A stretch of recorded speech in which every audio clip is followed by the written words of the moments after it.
Hello and welcome back to the Ascent Cycling Podcast for today's daily recap following stage 11 of the Tour de France between Sorgues and Malocène, also known as the Mont Ventoux, because we've had the Mont Ventoux not once but twice today and an epic ride by a Belgian rider today. Joe, how are you? I'm very well, thank you, Guillaume, and even more well after watching a monstrous performance by Wout van Aert, the Belgian champion. Probably the heaviest rider in the breakaway by some margin. I imagine he's, 25 kilograms heavier than Kenny Elissonde, who was second today. So obviously a massive disadvantage. Didn't stop him winning solo by over a minute. What's a performance by Van Aert we just saw? Absolutely, an unreal performance on an unreal stage. But I guess we're going to go maybe a bit more in detail on that stage. Start of the race, somewhat calm, a few attacks here and there, mainly French riders. But I think things really kicked off after or just before actually, the intermediate sprint, where Julien Lafilippe did try to attack with the likes of Dan Martin. I think Quentin Paché was there, Pierre-Luc Périchon, and a few other riders, which held a decent lead until the Col de la Liguerre, where a chasing group joined them with Wout van Aert, but also Bauke Mollema, Kenny Elissonde, Zandro Meressa, I believe, and a few others. Yeah, we saw quite an active start to the race. Lots of attacks. I know Quintana was up there at one point. I saw Fuglsang, Yates attacking. Lots of big riders were trying to get in the break. Very difficult move to get into, it seems. I know Quintana was with Alaphilippe. He was just dropped at that first categorized climb of the day. It was a really quite aggressive start to the race. And I think that was because most people thought the stage win would come from that breakaway. I think so as well. One team that wasn't exactly keen on that was Ineos, who decided to control the peloton from very early on. And it was a bit of an odd tactic. I'm not exactly sure why they did it, especially when we know how the stage has evolved, and they didn't really benefit from doing all of that work. But yeah, you've mentioned Quintana. We saw one incredible thing though in the first hour and a half of cycling. We finally saw it. It took us 11 stages. Attaque de Pierre Roland. Attack to Pirelon, we saw it. Oh, absolutely brilliant stuff. Finally, I think he was trying to race to the top of Ventoux the first time though, because he quickly faded on the descent. Obviously, only a few days ago he learned that it wouldn't be finishing atop Mont Ventoux. So Roland, I think, still a bit confused by all that confusion. So not the best performance by him today, but we did see him attack, and hopefully not the last time this Tour de France. Hopefully not, indeed. But then things started to open up in the first Ventoux with one rider clearly showing weakness, or at least hurt or ill. We don't know yet. David Gaudu, very early on in the first Ventoux, being at the back of the group with Bruno Armirail, who we know was ill yesterday, and just dropping a few meters by a few meters. We then saw him on the side of the road, having some intestinal issues, we'll say.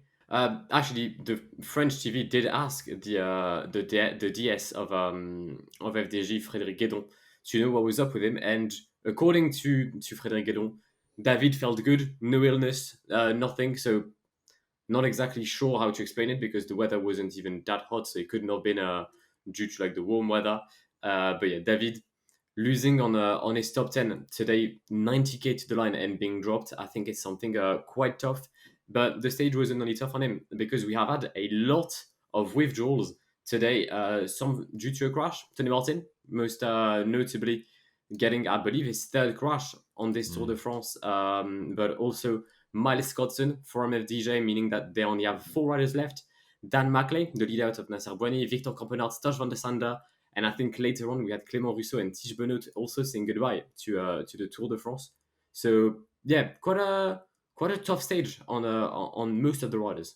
Yeah, really attritional day. I know also Luke Rowe was outside the time limit. So that's one kind of big rider down, road captain down for the Ineos Grenadiers. So big loss for them. And I think Søren Kragh Andersen actually finished literally within the last second or two. I saw him throwing his bike towards the finish line, even though he was 47 minutes behind Wout van Aert. He was literally just inside the time limit. But we still have the likes of Cavendish continuing on. So no, I would say major riders outside the time cut, but some big losses for the race for sure. And on David Gaudu, To be honest, it could be a blessing in disguise. He wanted to try and fight for the GC, wasn't to be this year. But hopefully he's now obviously clear to go in the breakaways in the Pyrenees, where I think if he shows anywhere near the form he showed at the Vuelta last year, a stage win at his home Grand Tour could definitely be on the cards. I think so as well. I think it would be a good thing for FDJ, who has had an absolute howler of a Tour de France. Obviously, losing Demar with him not having got any win, getting second on the time trial with Stefan Kung. So yeah, they've had a very tough Tour de France. The team that usually relies on Thibaut Pinot, not here this year, relied on David Gaudu, but sadly, different year, same images with an FDJ rider being dropped. But we still had one Mont Ventoux to go, as David Gaudu was already dropped. And it was yet again Ineos pacing at the front. I believe the gap was about 5 minutes as the peloton started the climb in Bédouin. And up front, Julien Lafilippe, Bauke Mollema, Kenny Elissonde, and Wout van Aert were the four main riders. I think you also had Luke Durbridge, who held on very well for the Aussie. I did not expect to see him here. But then Kenny Elissonde trying to anticipate by attacking early. But Wout van Aert just made his way back onto the small Frenchman and left him for dead as Julien Lafilippe was being dropped by Bauke Mollema. Yeah, I don't think anyone could have beaten Wout van Aert from the breakaway at least.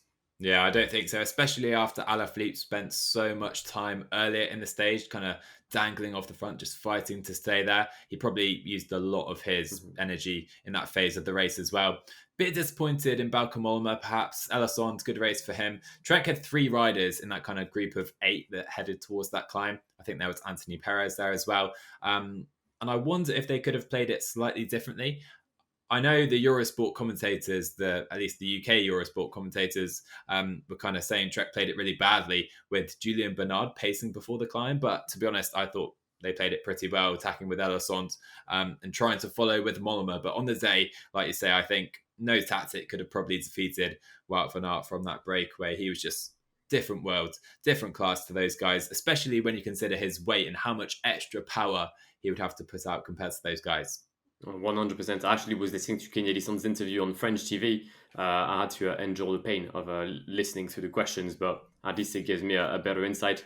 He actually said that the tactic today wasn't the one they had done. They wanted one more rider in the break. They wanted Vincenzo Nibali. He was actually going to be the leader for the stage, but they said that they've played it exactly how they wanted it to be played without Vincenzo. Bauke just wasn't strong enough to follow out. And they're happy with the 2-3, although they would have wanted to have a win. But that was for the breakaway, because in the peloton, things started to kick off early on as well. We had Pello Bilbao doing the yo-yo with peloton and A1 always being slightly dropped. And the first big rider that was dropped about 8K from the finish, 8-9K, was the Aussie, Ben O'Connor. Yeah, and he kind of paid the price, I think, for trying to stay in that group and not probably dropping off with Bilbao because he exploded, and I think he lost over 3, maybe 4 minutes as well on the guys at the very front of the GC, which has seen him slide down the standings, even though he had that big buffer on the podium. So not his best day, but he's definitely still there in the GC. So that was a bit of a shame for him, I guess. Ineos, though, continued to tempo up that climb. I know Richie Porte was tempoing. Mega ride today by Mikhail Kwiatkowski as well. He was there till around 2K from the finish, which it makes you think, why don't they put him in the breakaway? Why not give him a chance to go for the stage if he's on a day like this, rather than riding again for Carapaz, for him not to really attack? So I'm not really sure by the Ineos tactics today. But when Kwiato did pull over, we saw Jonas Vingegaard attack from Jumbo-Visma, really, really showing huge strength right here. Absolutely. And I mean, his attack was a very good one because only Tadej Pogacar was able to follow. Rigo Uran and Carapaz both unable to follow the young Dane. And then we saw something I don't think anyone could have predicted. But on the Mont Ventoux, on pure pace, Jonas Vingegaard dropped Tadej Pogacar. And Tadej was not bluffing. It wasn't just, I'm going to take it calm, I'm going to not go in the red. He was properly dropped, and I think he would have wanted to follow Jonas, but he just couldn't.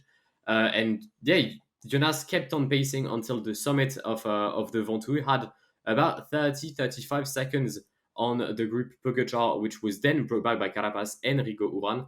And in the downhill portion, towards the end, Jonas Vingegaard would get co-op by the three chasers. So no changes whatsoever between those four in the GC. But the first weakness by Tadej Pogacar and an unreal ride by Jonas, who wasn't meant to be the leader of Jumbo-Visma, and clearly is moving into that position and taking the sleeves of being a leader.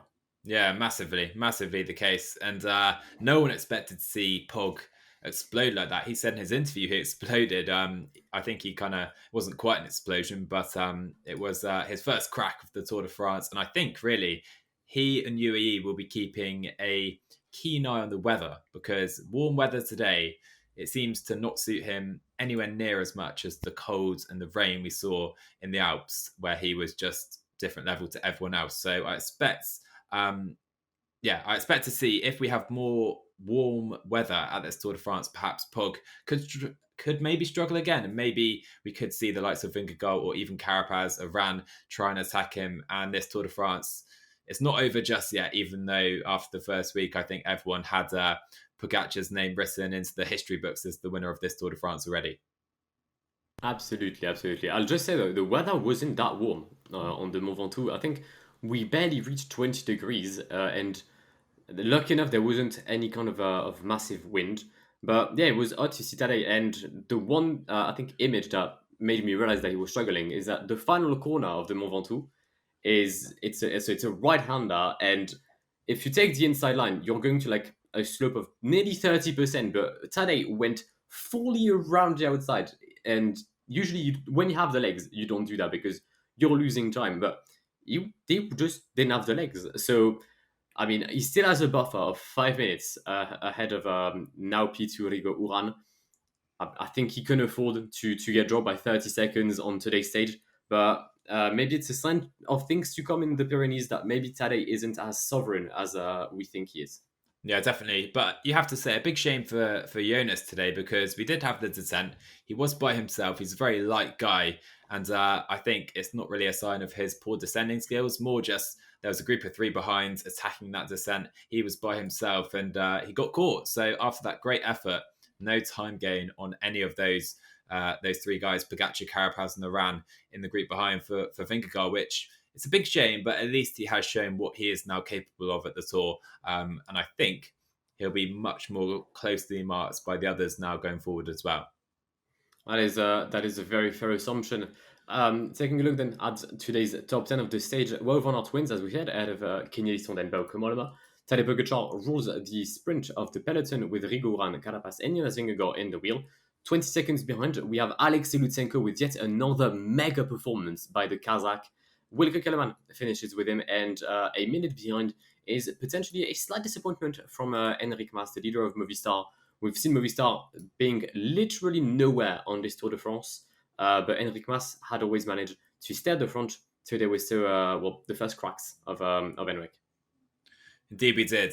And that will probably lead us into stage 12 tomorrow, Guillaume, because we have a fairly flat stage, no massive mountains, no Ventoux to cover on stage 12, but we do have one categorized climb, I believe, on the stage. Heading to Nîmes, though, is the finish location, 159 kilometers. I do believe we have some potential for echelons tomorrow. We do have some strong winds. There is some climbs throughout, only one third cat climb, like I said, about halfway through the stage, but we do have kind of rolling terrain throughout, and this is not a straightforward mass sprint by any stretch of the imagination, which I think after today's effort could put Cavendish into some difficulties. So I think this could be a pretty exciting stage, not just a straightforward mass sprint. I know, and actually weather is going to play a massive part too, because from the start of Saint-Paul-Trois-Châteaux to like the first 30 kilometers, a lot of strong winds are being expected. We have the Mistral, which is the wind in the south of France, with speeds up to 50 or 60 kilometers being planned for tomorrow. So that's going to be a fast factor. So maybe a few riders will maybe not get dropped because it's really early on, and I think you've got time to come back. However, lose a lot of energy.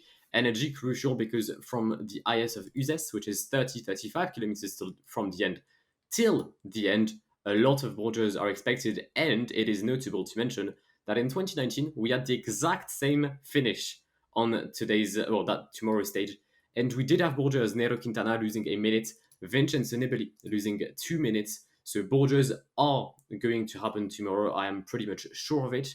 One thing that is also basically sure is that we'd have a sprint between all the riders still in the first group. And in that first group, is Cavendish going to be there? I ask you, Guillaume. What do you reckon? Absolutely, Mark Cavendish will be there. I think he's managed to make it on stage 10, which on paper is tougher than the one we have tomorrow. And when you have such an incredible train, an incredible team around you, you'll make it. Sure, there is a hill before the end, but it isn't that massive. It's only 2.5k, 4% average. I think 15 kilometers till the end, but he knows that. He knows what's on the end. He knows that he can get a Tour de France success. He knows in his head. He said he doesn't care, but he can equal Eddie Merckx tomorrow, and I think that's going to play a big part in his motivation to reach the finish in Nîmes with the first group. I think everyone watching will be backing him because of that record, number 34.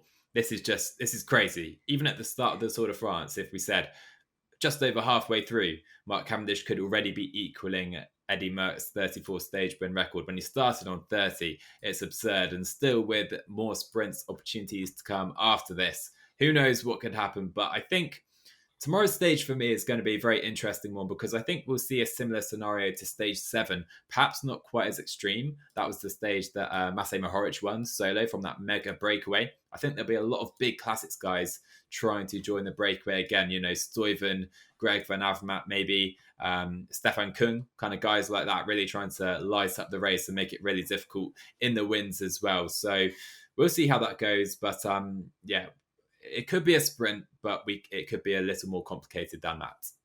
Moving on to the prediction part of the podcast, and Joe is still leading 3-2, thanks to a hat-trick of Mark Cavendish. Joe, I'm going to ask you the question right now. Are you backing Mark Cavendish for a fourth dub on this Tour de France? You know already, Guillaume, that I will not be backing Mark Cavendish for this stage of the Tour de France. I don't believe after this effort on Ventoux that he is going to be at his best form. Even, to be honest, I don't think he's going to be there for the mass sprint. I'm not sure this is even going to be a mass sprint. So I think it's going to be a very complex stage, but I will go for a sprinter to win.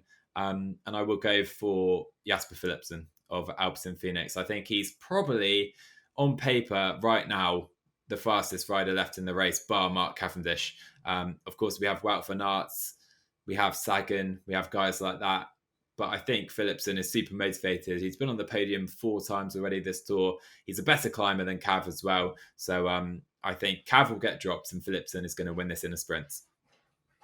Okay. All right. Interesting. For the first time, you're not going Cav on a flat stage.